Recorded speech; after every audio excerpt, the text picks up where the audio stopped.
talk about visa runs. Visa runs can be very stressful, very worrisome, especially when you've never done it before. I've done it at least 4 or 5 times to Vientiane, Laos, so I figured I'd share with you guys what I've learned.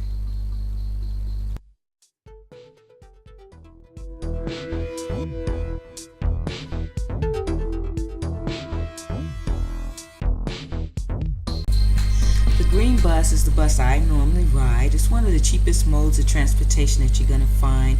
It'll get you there in the range of 500 baht, a little more, a little less, depending on, how far you're coming. It's not going to take you into Laos, but it'll take you to Nong Khai, which is the border town to Laos. Even though it's pretty inexpensive to ride, the buses are modern and up to date, and so it's a pretty comfortable ride. And you can fly right into Laos. They have an international airport called Vientiane. I've never flown, but I did a quick search on the internet. It's going to cost you about $100, give or take. It's also possible to travel to Laos by train. This is going to be an option that you can take advantage of if you have a train station in your city or close by. I've taken the train in the past, and well, it wasn't the most comfortable accommodations. It was super cheap. So once you've arrived in Nong Khai or you've arrived in Laos, you're going to go through immigration. You're leaving Thailand, so this is where your departure card is going to come in handy. Many times people lose the card. It's not a huge deal. It's always good. So after you've gone through immigration, they've checked your visa, made sure you didn't have an overstay, they've stamped you out. You're going to go outside into this little waiting area where you can sit and wait for a bus. This is where many taxis and people may try to sell you high price package to take you through the border. It's up to you, but it only costs about 15 baht to ride the bus to the Laos border. You'll know when the bus arrives. It's a small little bus, not really in great shape.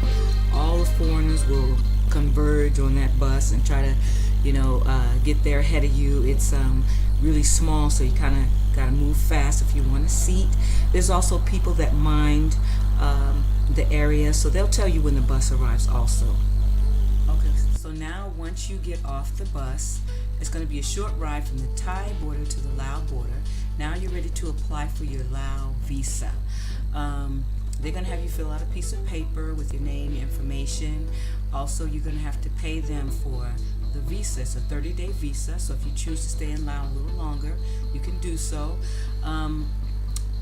If you bring the money from your country, it's most likely going to be cheaper. Thai baht, it's going to be 1,500. But I'm from America. I bring them $35. It saves me a little bit of money, so it's good to make a trip to the bank before you make your visa run.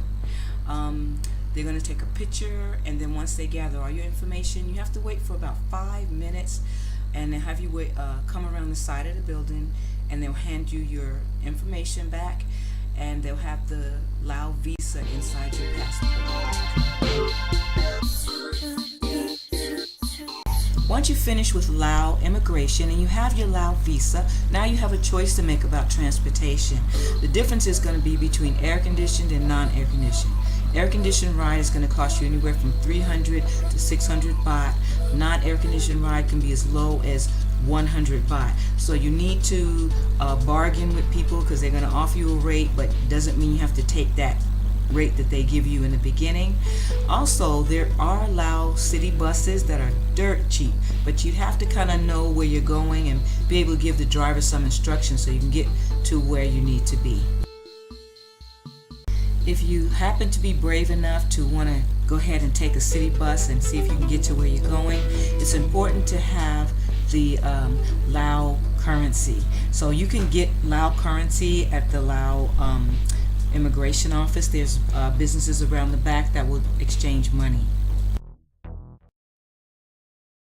If you forgot to get Lao currency before you got to Laos, don't worry about it. There's lots of places and businesses that will exchange money.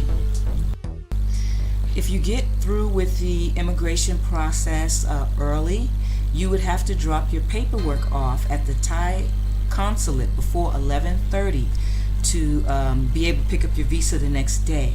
So if you finish by 9, 10, then you can try to hustle and get your way over to the Thai consulate. It does take about an hour to get there, so give yourself enough time so that you can get your paperwork in and be ready for the pickup the next day.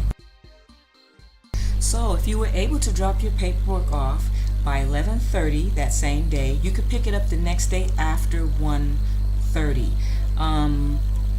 They're going to give you a number, and this number is kind of important to hold on to because they have your visa, and this number is what identifies your passport when you go to pick up your paperwork.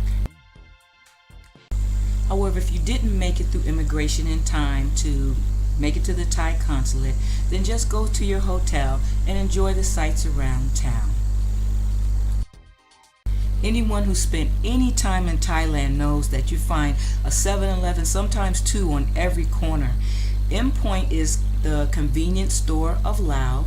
It's not as plentiful by no means as the 7-Elevens in Thailand, but it has similar merchandise. So if you find an Endpoint, you're going to be able to get, your drinks, your snacks, and even some food items.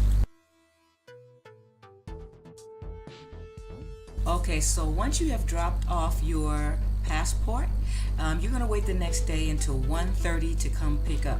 It only takes about 30 minutes once the visa has been processed. It's not a long wait. The things that you're going to need to drop your visa off, drop your passport off, 2-inch photos. Make sure that the backing is white. Sometimes they'll put a blue backing. That's not acceptable. So make sure you have the white backed 2-inch photos. What I do is I just get a pack of them and keep them, just keep maybe 10 of them, because you're always going to need them for something. Sometimes you need the 1-inch, sometimes you need the 2-inch. Also, you're going to need your address. Sometimes the addresses in Thailand are pretty extensive, so you need to make sure you have that written down so that you can put that on your documentation. Let's see what else. You are going to have copies of your passport. You're going to have copies of the recent stamp that you just got when you entered into Laos.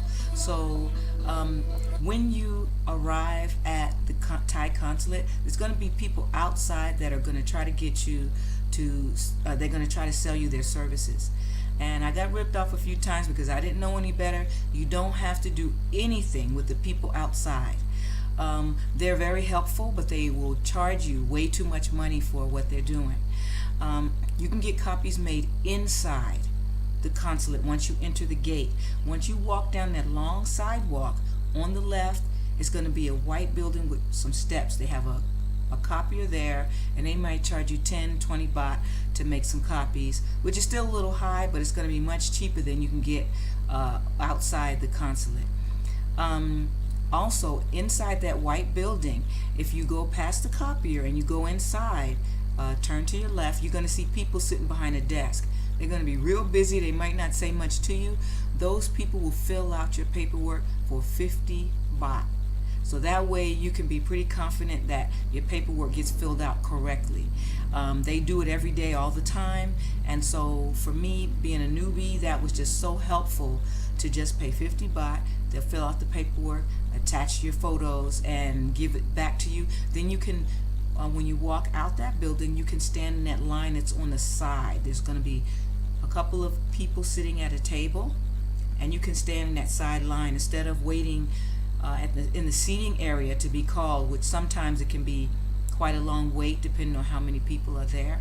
You get fast-tracked a little bit, so it's a little bit of a benefit to allow them to go ahead and pay for the service of them filling out your paperwork. Okay, so let's go over again what you're going to need when you drop off your passport. You are going to need two 2-inch white-backed photocopies. You're going to need copies of your passport. It's good to have two. And you're going to need copies of your recent stamps of leaving Thailand and entering Laos. Let's see. And then your yes, okay, so that's it. So you can get the copies made like I said, there's a white building on the left hand side, and you can get copies made 10 baht each, so don't worry about that. So don't forget your photocopies, because then it's going to cost you a little bit more to get them done. You can get it done, I believe, inside the consulate also. Don't go to the people outside. They're going to charge you way too much. They think that you don't know what you're doing and that they can rip you off. And so just a warning here that you need to be careful. They're used to foreigners who don't know the ropes, and they're used to ripping people off. Okay. You may notice that the food in Laos is going to cost quite a bit more than in Thailand, but Laos has a lot to offer. They have many different ethnic restaurants for you to go and try. They have lots of places to shop, lots of sights to see, so just enjoy the town while you're there.